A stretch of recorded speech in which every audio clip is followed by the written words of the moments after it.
Hey everyone, and welcome to Almost Cancelled. I'm Peter, that is Connor, and we are going to talk about 3% Season 1, Episode 7. It's called Chapter 7, Capsule. Full spoilers for the episode, as always. First things first, we actually did forget to mention the last scene in the last episode.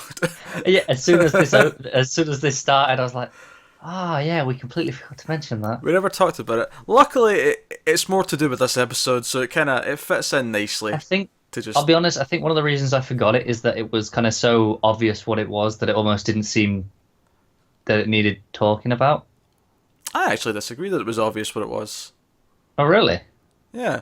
Because while it looked like a capsule, I thought it was so goddamn big that I actually thought it was something inside it. Like it was concealing something else. All right, okay. Because it was quite a big capsule. It was, but Yeah, I don't know. I just went straight to poison. Maybe I've just seen too many spy things. you probably have. But yeah, so Michelle cut that out Hmm. of herself last episode from her side, and this episode, Jesus, this was really really good one.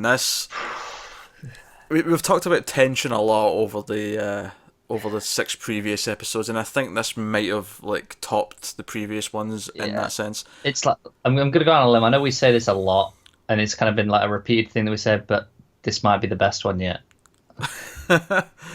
It might be for a lot of reasons. For a roller coaster ride of emotions. But do you know what the funny thing is? Obviously, there was a lot of tension once the guy died. Obviously, Michelle tries to poison Ezekiel, and someone else picks up his glass. One of the other workers, he It was one of dies. those things where as soon as it's in the glass, you just and he's like keeps doing that Yeah, thing where he yeah, goes yeah. to drink it. It's like someone else is drinking this. You know exactly where it's going.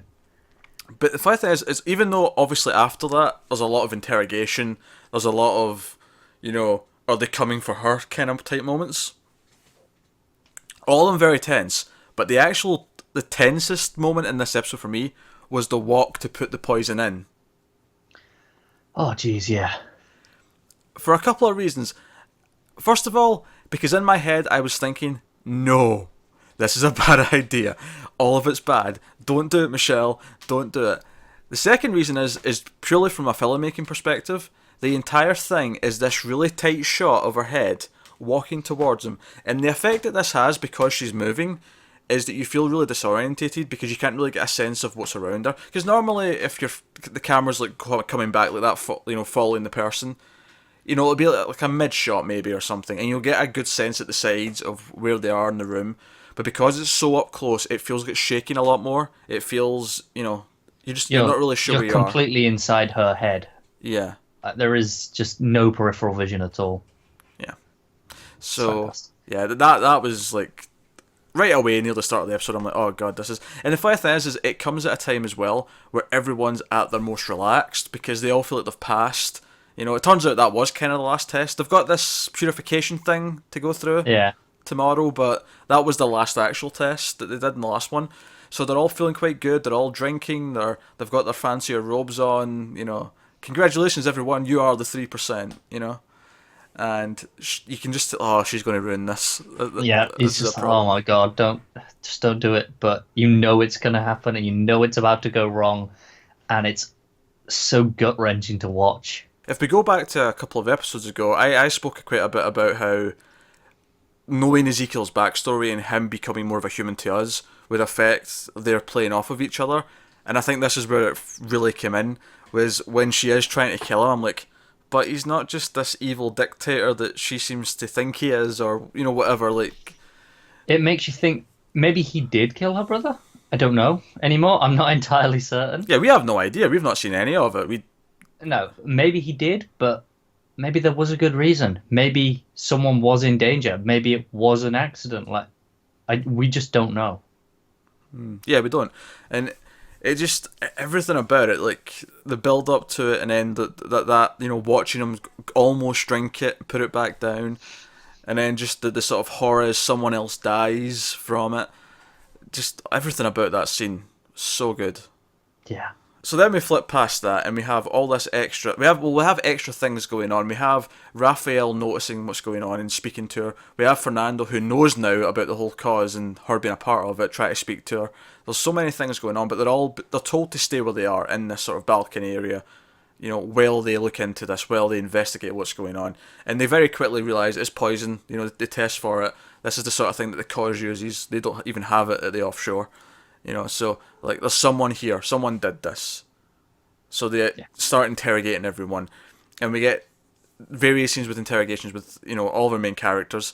And again, all of this was quickly cutting between each other. There was lots of Dutch angles of them all waiting around, and I loved the music over this montage. It's one of my favorite pieces. It's like a little tinny percussive little thing there that was going on. It was fantastic. Yeah, I noticed that. Yeah, it was like I don't know, almost like a tin version of like a xylophone or something.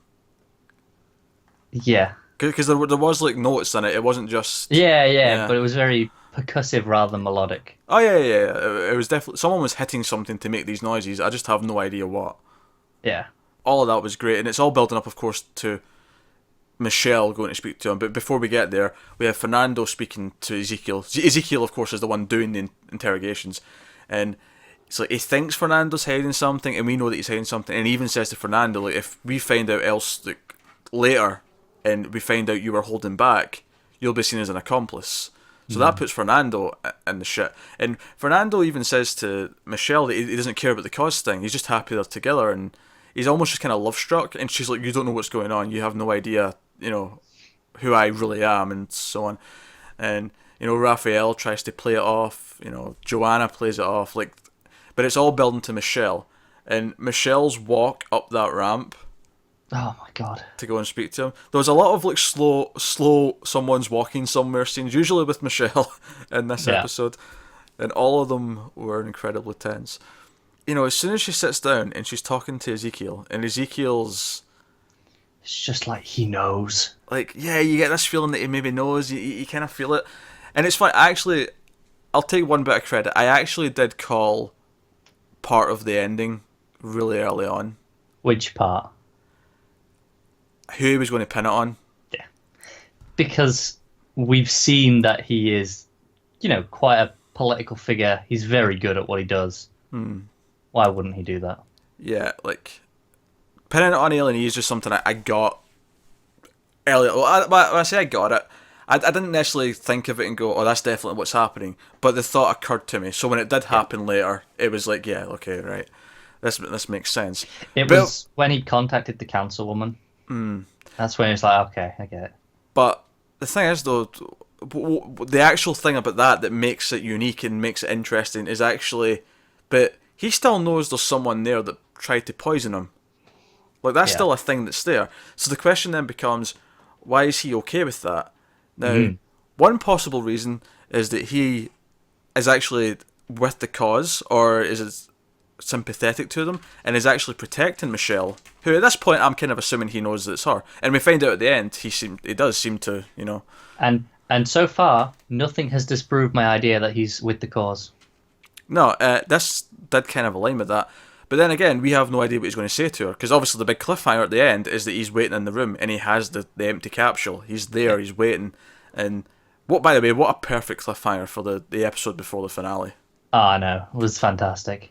Because it's kind of like they've almost been our two main characters the entire time, so it's them finally, getting crossing the head to head almost. Yeah, we've been building to this all season.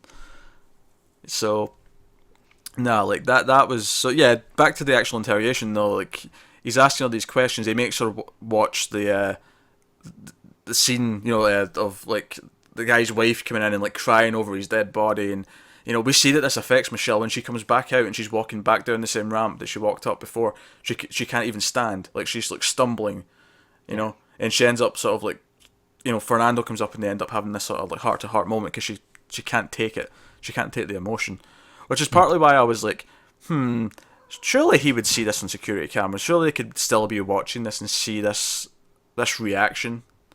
See, I agree, but she could pass it off by saying, you just showed me someone consoling their dead husband. Oh, of course. That shook me.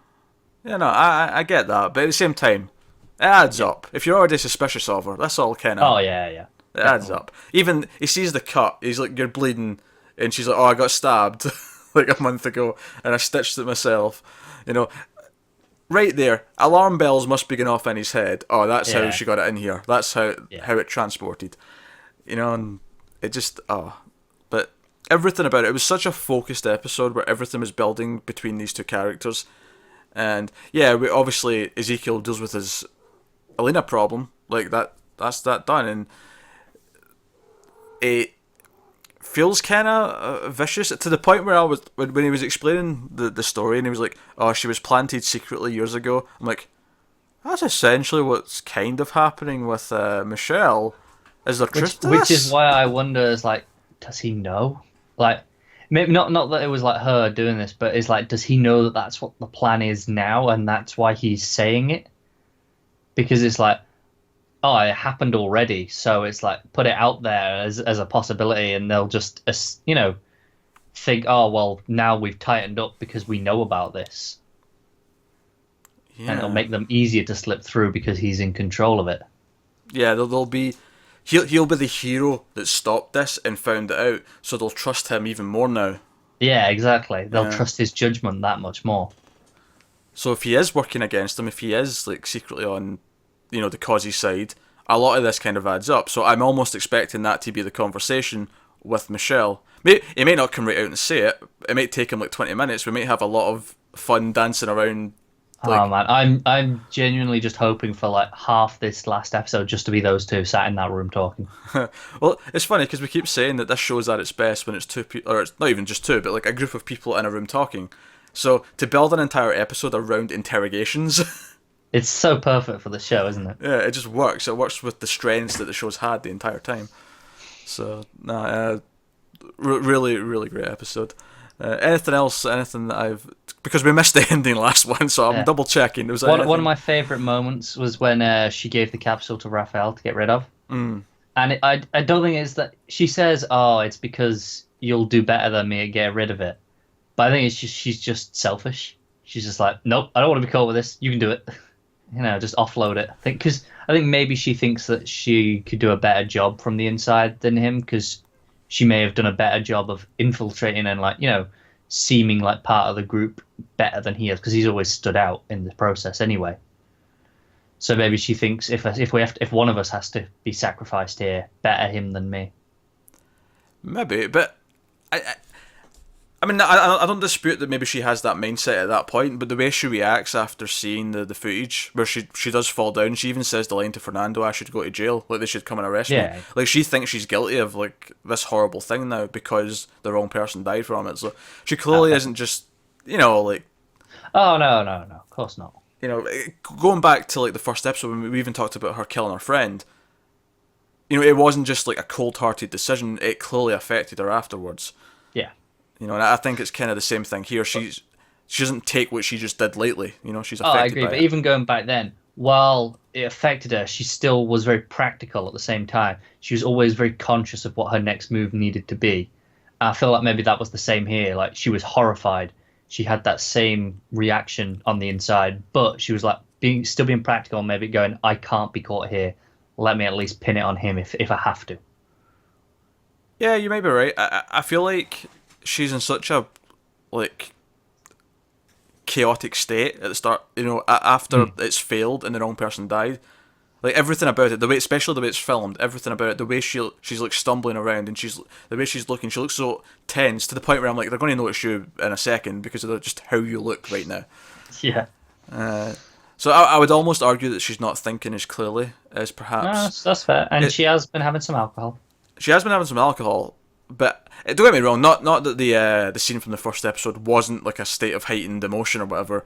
But I think in this one it's a different case because the scene from the last episode where she had to convince her friend's parents, about their daughter, that was very emotional for her. That's what sort of incited the running to the room and cutting out the capsule. She's clearly, in a state of anger, in a state of everything. Like everything's Yeah. firing off in her head right now.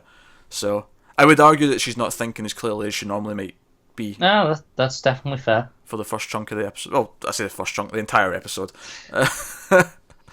But our concerns in the second half are maybe different from the ones in the first half. Definitely. It's went from I need revenge on this prick to oh crap, I killed an innocent person. Which I will say I really like that like everyone's reaction from the council and all that about this guy's death. Again, all sort of seem to point that the people on the offshore are still humans. They're not cold-hearted. They see this as an awful thing that's happened. Yeah, they don't dismiss it at all. Like they are clearly horrified that this has taken place. Yeah, and I think part of the reason why you can't just hate the offshore people as a whole, and you can't look at them as these evil dictators, is because most of them went through this as well. Like they were in this awful inland, and they Well, did go through it. all of them at this point, because obviously the process has been happening for 104 years. None of them are old enough. Like clearly. Well, no, except for people who are born in the offshore. Yeah, yeah. But you'd think the majority of them kind of went through it anyway. Certainly, most of the ones that that have mentioned, if they've not, most of the ones who have talked about the past have mentioned they've went through the process. Like some of the workers have mentioned it. Julia mentioned it. Yeah, that's true. Like a lot of them have actually specifically said, when I went through it, this happened, or whatever. There's been an offhand comment about it. So I think that makes it harder to just look at it again. Like we're talking about shades of grey and white and black, and like it has to be shades of grey because most of these people did go through this themselves. Yeah, they all know what it was like on the inland. They've all experienced it. Or, I say all, vast majority. Yeah. But again, I think that was just another sign of that their reaction to this was of, oh, this is horrible, this shouldn't have happened, and yeah, so on. So, but no, another really, really solid episode. Yeah, definitely. Very, very tense. So let us know what you thought of this episode in the comments below. Like and subscribe and all that stuff. And we will be back with the finale and whatever that conversation between Michele and Ezekiel is going to be later tonight. So thanks very much for watching, guys. We'll see you next time.